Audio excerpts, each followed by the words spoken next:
أعوذ بالله من الشيطان الرجيم بفضل بسم الله الرحمن الرحيم ثم الصلاة والسلام على أشرف الخلق وأعز المرسلين أبي القاسم محمد اللهم صل على محمد وآل محمد. Dans notre dernière leçon, nous avons parlé de l'ordre et de l'harmonie dans l'univers, en particulier sur Terre. Et nous avons dit aussi que l'ordre par nature montre qu'il y a un but. En effet, tout ce qui est bien organisé a forcément un objectif, même si cet objectif ne nous est pas toujours compréhensible.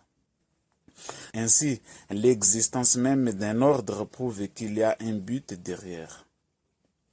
Prenons maintenant un exemple concret. Le bébé dans le ventre de sa mère possède déjà plusieurs organes, tels que le nez, la langue, la bouche, les poumons, les organes sexuels et bien d'autres encore. Si ces organes existent naturellement chez le bébé dans le ventre de sa mère, c'est qu'ils ont un but. Si on y pense bien, la plupart de ces organes ne fonctionnent pas encore dans le ventre. Par exemple, les poumons ne servent à rien là-bas, puisqu'ils ne respirent pas encore de l'air. Je vous pose donc cette question. Est-ce que le but de l'existence de ces organes se réalise dans le ventre? La réponse est évidemment non, car la plupart de ces organes ne fonctionnent pas encore dans le ventre. Autrement dit, leur simple présence dans le ventre ne signifie pas que leur objectif s'y accomplit. Et s'ils ne fonctionnent pas encore dans cet environnement, c'est qu'ils sont faits pour être utiles ailleurs, une fois que le bébé sera né, c'est-à-dire dans un autre monde au-delà du ventre maternel. Donc, si le but de l'existence de ces organes ne s'accomplit pas dans le ventre maternel, c'est bien parce que leur objectif est destiné à être réalisé ici, dans ce monde. De la même manière, dans la vie sur Terre, de nombreux aspects naturels de l'être humain n'atteignent pas ici-bas le but pour lequel il existe. Par exemple, l'homme a naturellement en lui le désir de vivre éternellement, de connaître un bonheur sans limite, un plaisir profond et constant, ou encore d'atteindre une grande gloire. Tous ces éléments sont inscrits dans la nature humaine. Et pourtant, aucun d'eux ne se réalise pleinement sur cette terre. Cela signifie donc qu'il doit forcément exister un autre monde où ces aspirations naturelles peuvent trouver leur accomplissement. En d'autres termes, si ces choses ne peuvent pas s'accomplir ici-bas, c'est bien qu'un autre monde est nécessaire pour que leur but soit atteint. De la même façon, comme la naissance, la mort est un passage d'un monde à un autre. Non pas une fin, mais un commencement ailleurs. Ainsi, la mort n'est pas une fin, mais une transition vers quelque chose de plus grand. C'est-à-dire, la mort n'est pas une fin, mais une transition nécessaire vers une autre réalité où l'essence profonde de la vie humaine peut se réaliser. Dès lors, ce monde est temporaire, tout comme le ventre maternel pour le bébé. En effet, le fait même que nous mourions prouve que notre but n'est pas seulement de vivre ici, sur Terre. L'être humain ressent profondément en lui un désir de vivre pour toujours. Ce désir présent même chez ceux qui ne croient pas en Dieu montre qu'il a été créé pour une autre vie, une vie sans fin. Cependant, notre monde ne permet pas cette éternité. On vieillit, on s'affaiblit, on finit par mourir. Mais ce désir d'éternité inscrit en chacun prouve qu'il doit exister un autre monde, un monde éternel.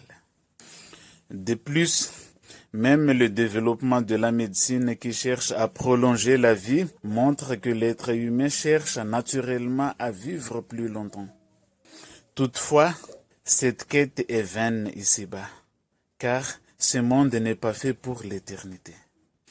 En outre, certains scientifiques tentent de repousser les limites de la mort en rêvant de transférer l'essence de l'être humain dans d'autres enveloppes biologiques ou artificielles. Mais cela reste impossible. Car la mort fait partie du plan divin, comme le dit le Coran. On peut remplacer des organes, mais on ne peut pas empêcher la mort. Pour être clair, l'intelligence artificielle a fait de grands progrès et a réussi à créer des robots, mais elle est encore loin d'égaler l'être humain.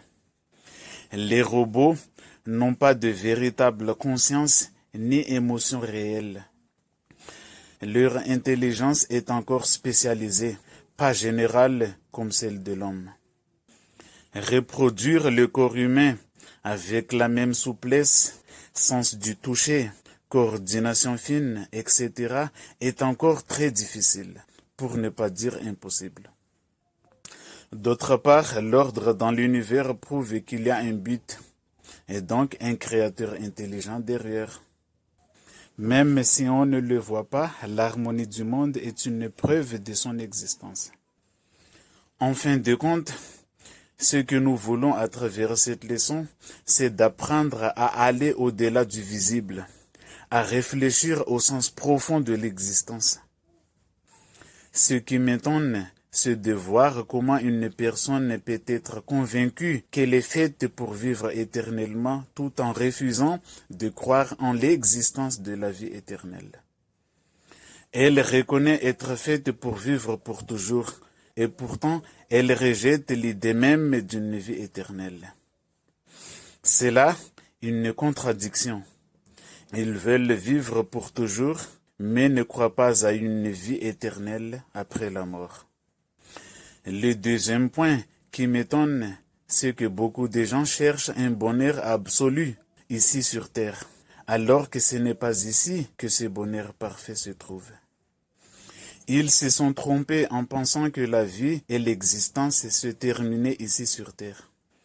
Ils pensaient que la vie se terminait avec la mort, que tout s'arrêtait ici sur terre.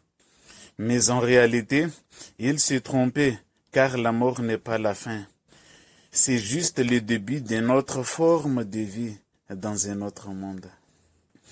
Encore une fois, prenons l'exemple d'un bébé dans le ventre de sa mère.